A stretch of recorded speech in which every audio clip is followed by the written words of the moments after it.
అర్హులైన ప్రతి ఒక్కరికి సంక్షేమ పథకాలు అందజేస్తామని బోయినపల్లి వ్యవసాయ market committee chairman Boina Ilesh Yadav అన్నారు. బోయినపల్లి మండలం అనంతపల్లిలో కాంగ్రెస్ ప్రభుత్వం ప్రతిష్టాత్మకంగా చేపడుతున్న 4 సంక్షేమ పథకాల ప్రారంభోత్సవానికి ముఖ్య అతిథిగా మండల ప్రత్యేక అధికారి జెడ్పీ సీఈఓ వినోద్ హాజరయ్యారు. అనంతరం లబ్ధిదారులకు ప్రొసీడింగ్ కాపీలను అందజేశారు. ఈ సందర్భంగా ఏఎంసీ చైర్మన్ ఇలేష్ యాదవ్ మాట్లాడుతూ ఈ 4 పథకాలు నిరంతర ప్రక్రియ అని, జాబితాలో పేర్లు లేని వారు మళ్లీ దరఖాస్తు చేసుకోవాలని అన్నారు. ఈ కార్యక్రమంలో ఎలాంటి సంఘటనలు జరగకుండా ఎస్ఐ పృథ్వీధర్ గౌడ్ ఆధ్వర్యంలో బందోబస్తు ఏర్పాటు చేశారు. ఈ కార్యక్రమంలో ఎంపీడీఓ జయశీల, తహసీల్దార్ నారాయణ రెడ్డి, వ్యవసాయ అధికారి ప్రణీత, ఏపీఓ సబిత, మండల పంచాయతీ అధికారి శ్రీధర్, కాంగ్రెస్ పార్టీ మండల అధ్యక్షులు Ramana Reddy, AMC vice chairman Vinod, మాజీ ప్రజాప్రతినిధులు ఉన్నారు.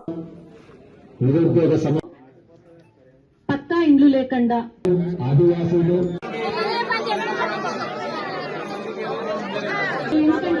2 సంవత్సరాల క్రితం జరిగిన పని కాబట్టి 2023 సంవత్సరంలో పని చేసి ఉండాలి. ఇప్పుడు 20 రోజులది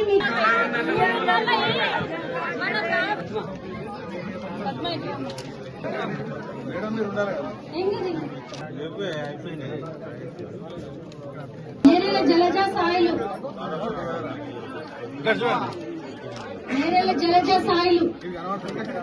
పథకాలను పొందవచ్చు.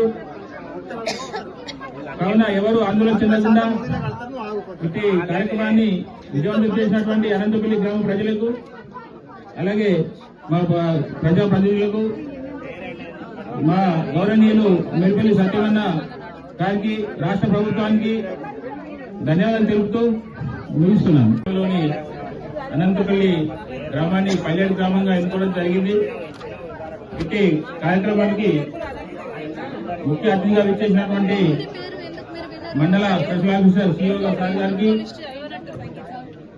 ఇట్టి రాష్ట్ర ప్రభుత్వం ప్రవేశపెట్టిన ఈ 4 పథకాలు భాగంగా ఎవరైనా రానివారు ఉంటే ఆందోళన చెందకుండా మళ్ళీ దరఖాస్తు చేసుకుని అసలైన అర్హులకి ఖచ్చితంగా ఇటు పథకాలు వర్తింపజేస్తారని మనవి చేస్తూ, ఇది నిరంతర ప్రక్రియ.